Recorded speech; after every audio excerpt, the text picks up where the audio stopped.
21 ദിവസം. കോക്കമംഗലവും മട്ടേൽ പള്ളിയും. തോമാസ് ലീഹ സുവിശേഷം പ്രസംഗിച്ച 5-ാമത്തെ സ്ഥലം കോക്കമംഗലമായിരുന്നു. അവിടെ മാമോദീസ സ്വീകരിച്ചവരിൽ ബ്രാഹ്മണരും നായന്മാരും ഉൾപ്പെടുന്നു.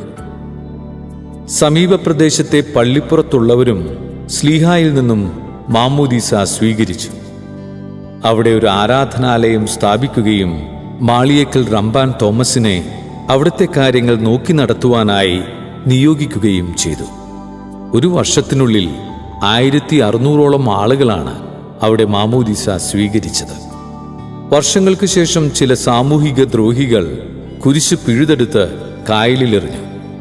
ആ കുരിശ് കുറേ നാളുകൾ വെള്ളത്തിനുമീതെ ഒഴുകി നടന്നതിനു ശേഷം പള്ളിപ്പുറത്തിനടുത്ത് ഒരു തുരുത്തിൽ വന്നു തങ്ങി നിന്നു.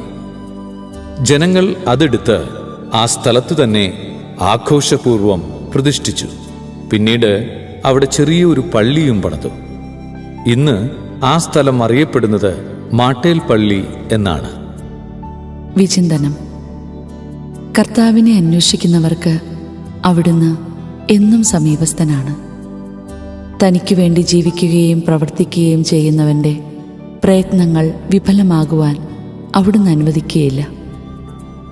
തൻ്റെ അത്ഭുതകരമായ ഇടപെടലിലൂടെ ദൈവം അവയെ ഭാവി തലമുറകൾക്കായി പരിപാലിക്കും. തോമാസ് ലീഹായ്ക്ക് അദ്ദേഹം പ്രസംഗിക്കുന്ന പുതിയ നിയമത്തെ പ്രതി ധാരാളം ശത്രുക്കളുണ്ടായിരുന്നു. അവർ അവസരം കാത്തിരിക്കുകയായിരുന്നു. സ്ലീഹായ്ക്കും അദ്ദേഹം പ്രസംഗിച്ച സുവിശേഷത്തിനും ലഭിച്ച പൊതുസ്വീകാര്യത അവരെ അസ്വസ്ഥരാക്കിയിട്ടുണ്ടാകാം. തോമാസ് ലീഹ കോക്കമംഗലം വിട്ടുപോയതിനു ശേഷവും അവരുടെ അമർഷം അവസാനിച്ചിട്ടില്ലായിരുന്നു. അവരുടെ പിന്മുറക്കാരാണ് അപ്പോസ്തലൻ സ്ഥാപിച്ച കുരിശ് പിഴുതെടുത്ത് കായലിൽ എറിഞ്ഞു കളഞ്ഞത്.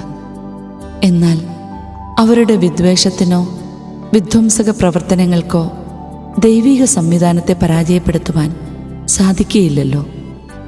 ആ കുരിശ് വെള്ളത്തിൽ താണുപോകാതെ മുകളിലൂടെ ഒഴുകി നടന്നു.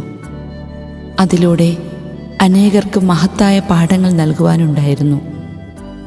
അതുകൊണ്ടാണ് വർഷങ്ങളോളം അത് മണ്ണും പുല്ലും മൂടിക്കിടന്നത്.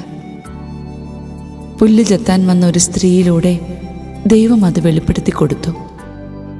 കത്തി കൊണ്ടപ്പോൾ അതിൽ പരന്ന രക്തം ജനങ്ങൾക്ക് സാക്ഷ്യവും തെളിവുമായിരുന്നു. അത് വിശ്വസിച്ചവർക്ക് ദൈവം അനുഗ്രഹങ്ങൾ പ്രദാനം ചെയ്തു.